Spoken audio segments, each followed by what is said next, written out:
rejoins un peu. C'est sûr que la question, c'est l'échange. C'est-à-dire que peu importe comment on peut être critique par rapport aux médias, puis bon, tout ce qu'on peut en dire de méchanceté, c'est sûr que les médias, quelque part, et en particulier avec l'avènement des télévisions spécialisées, elles nous ont fait découvrir un monde souvent qui était insoupçonné. Ils nous ont amenés aux confins de l'univers, nous ont fait faire 50 000 fois le tour de la planète, nous ont fait découvrir des espèces animales qui nous étaient inconnues. Donc, quelque part, même s'il y a cet aspect un petit peu parfois, bon, coup-ci, coup-ça du média, c'est quand même, le média nous a quand même contribué à une découverte du monde qui nous entoure de manière tout à fait extraordinaire.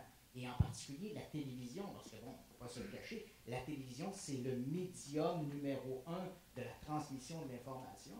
Et moi, je suis là pour en parler parce que je me rappelle quand j'étais jeune, puis les plus vieux d'entre vous s'en rappellent, on avait comme 5 postes de télé. Tu sais, on avait Télémétropole, Radio-Canada, puis Télé Radio-Québec. On n'avait pas grand-chose, mais on avait une vision qui était quand même un peu un vase clos. C'était très souvent le petit Québec qu'on avait. On avait des cités d'or. Ouais. Et avec l'avènement de ces télévisions-là, évidemment, ça nous a fait découvrir le monde de manière tout à fait extraordinaire et exponentielle. Maintenant, il faut être prudent parce que ce que l'on voit à la télé, malheureusement, c'est pas toujours l'information, flirte très souvent avec le divertissement et c'est pas, comme je rejoins madame, c'est pas toujours clairement bien spécifié. Et ça, à mon avis, ça c'est un couteau à double tranchant. C'est-à-dire, qu'est-ce que tu veux dire par couteau?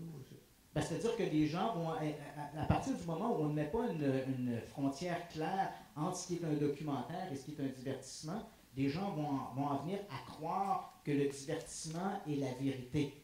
Et là, je ne suis pas convaincu que... La sirène en est un bel exemple. Ça a fait raiser du monde. Puis, mais c'est le problème. Le Il problème était n'est pas content là. qu'il n'y a pas. Non, mais le problème n'est pas là. C'est que vous cette idée-là d'enlever les illusions. Non, vous détournez ça. C'est pas le fait des C'est illusions. un personnage obligé des bourrées de pellules. Non, c'est pas le fait de détourner Je l'illusion. comprends pas l'être humain, toi. Mais Le rôle vous, de mais vous, l'illusion dans le psychisme. vous ne semblez pas comprendre quelle est la définition du documentaire. Je pense que vous ne connaissez pas la définition du documentaire. Je veux pas connaître non plus. Ben, ça paraît évident. Je ne veux pas.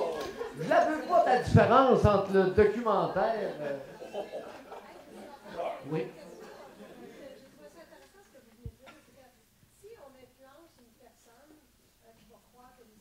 Ouais.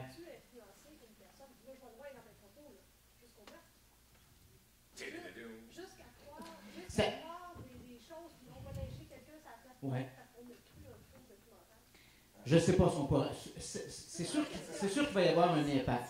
Moi, je ne peux parler que en ce qui me concerne, lorsqu'on a fait la série, par exemple, là, on ne fera pas le procès des enfants assassins. Je pense que c'est déjà fait. Mais quand on a couvert la série des enfants assassins, bon, ce qu'on a pu remarquer, c'est que dans bien des cas, des jeunes avaient été influencés par ce qu'ils avaient vu à la télévision.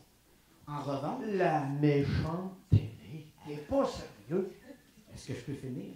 En revanche, les spécialistes qu'on a consultés, notamment en santé mentale, eux expliquaient que généralement, un enfant va comprendre, même s'il a 10-12 ans, s'il regarde la télévision puis il voit, par exemple, un film de guerre, il comprend que c'est de la fiction. Il ne sortira pas avec une AK-47 là, pour aller tuer des gens sur la rue.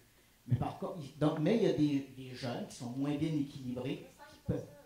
Il y a les 5% qui vont croire à n'importe quoi, mais il peut y avoir des jeunes moins bien équilibrés que d'autres qui vont être davantage influencés. Et on en a vu, on a couvert des cas où des jeunes, par exemple, je pense notamment à un cas qui s'était produit dans l'État de Washington, où des jeunes, ils étaient deux, un duo, ces jeunes-là s'alimentaient, ils étaient obsédés par le film The Highlander, et puis à un moment donné, ils ont pris des épées, ils sont rentrés chez une famille et les ont massacrés.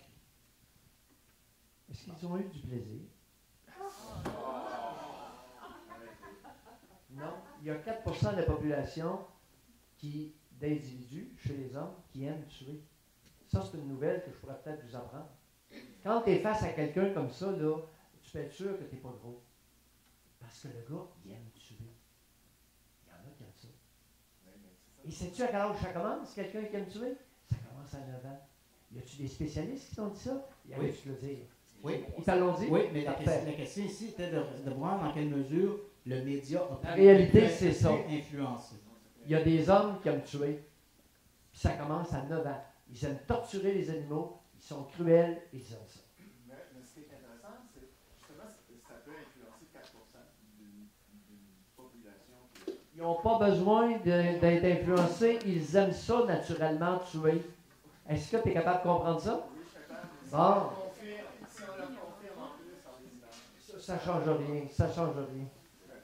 J'aime autant te le dire, là, j'en ai déjà vu une couple, puis ils n'ont pas été influencés du tout, puis ils aimaient ça tuer. Moi,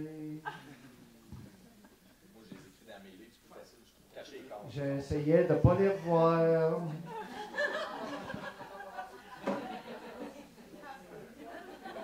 Quand t'en rencontres un, tu t'en rappelles longtemps. Il y en a un que j'ai vu en 1983, puis je lui ai dit qu'il y aurait avantage à s'en aller comme garde-chasse. Il m'a pris au sérieux. J'ai dit dans le bois tout seul, tranquille, garde-chasse. Et je pense que j'avais raison. Lorsqu'il était légèrement contrarié, il haïssait pas ça. Il y avait des petites envies de.